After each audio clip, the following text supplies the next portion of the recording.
not doing so well. It wasn't a secret that we were having financial difficulty. The pilots had taken pay cuts and the captains had taken concessions, and we downsized a lot as far as personnel. It wasn't just personnel that felt the pinch. It was difficult for Chalks to find spare parts and to do some of their repairs. Chalks had a number of other unflyable aircraft that they owned that they would cannibalize for spare parts. There were maybe only 50 or 55 aircraft ever built.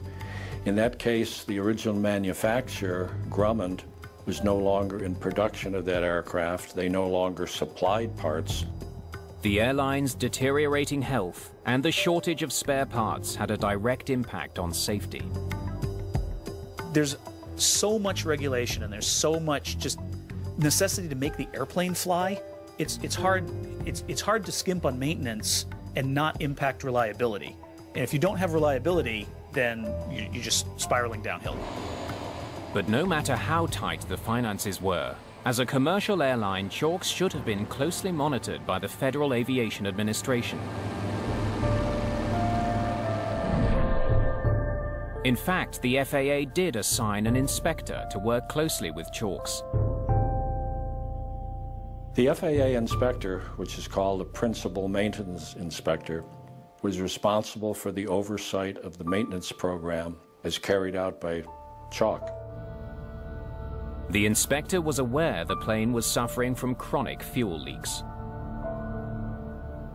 And yet, inexplicably, he gave Chalks a clean bill of health just 2 months before the crash.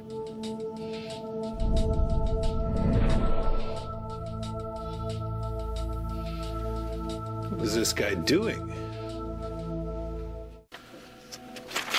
Investigators are at a loss to explain why the FAA inspector didn't pick up on warning signs the Chalk seaplane was giving off.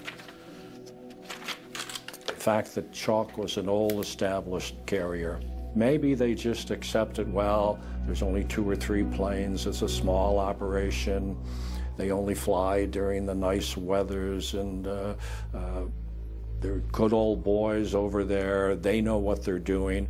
In effect, the FAA didn't step back and take a look at that forest for the trees and find out just what's going on in the maintenance program with these Chalks aircraft. The FAA may not have found fault with Chalks, but it turns out that several people very close to the airline did. But we did talk to this group of pilots who had left Chalks prior to the accident, and every single one of them did have some story about maintenance aspects on their aircraft, whether it had to do with fuel leaks or other maintenance aspects. They all had some level of concern about the way Chalks was taking care of these very old airplanes. In fact, the pilots were so concerned that in the year leading up to the crash, many of them met to discuss the problem of declining maintenance. The captains of the company decided that it would be best for us to get together as a group, discuss the issues that we had to try to get our concerns addressed. One major issue that had happened, we had an elevator cable that had snapped in flight, and the crew luckily was able to get the airplane down using power and different settings and shifting people. But in most scenarios, that would have been an accident in itself. In aviation, there's error chains that they talk about, and you have to just, if you keep compiling one link after another, it's only a matter of time before an accident will occur. And from my point of view, I thought that if they kept going down the same road that they were going down, something could happen. Eventually, Captain Weber decided he'd seen enough close calls. My turning point and why I decided to leave Chalks was I just had seen too many things in the recent months, too many mechanical issues that were major issues in my mind, and I had 3 engine failures myself that year, and I had a wife at home that was pregnant. I had lost, I guess, my confidence in the company's ability or the airplane, and I just had had enough. The NTSB's report on the crash of Flight 101 harshly criticizes the FAA for not detecting growing maintenance and financial problems at Chalks. Had the maintenance program or the FAA stepped back and said, these aircraft need more than just a one-time fix. They need something much deeper than this. The accident probably would not have happened. It also uncovers a loophole in the FAA's aging aircraft regulations, which require extra inspections for older planes. But those rules didn't apply to Mallards. The Grumman Mallard was manufactured in 1947. It only carried 17 passengers, and it was not a transport category airplane. Therefore, it was exempt from these supplemental inspections. What we have here is the FAA has made an aging airplane safety rule, and they've exempted the oldest airplanes in the fleet.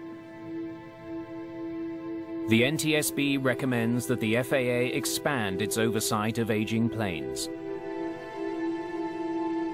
When we determine the probable cause of an aircraft, the point is to do this so that similar accidents won't happen again in the future. I think we've used this accident to point towards the industry and the FAA to make sure that they take a look at the overall picture of what's going on at an air carrier. Flight 101 spelled the end of Chalk's Ocean Airways.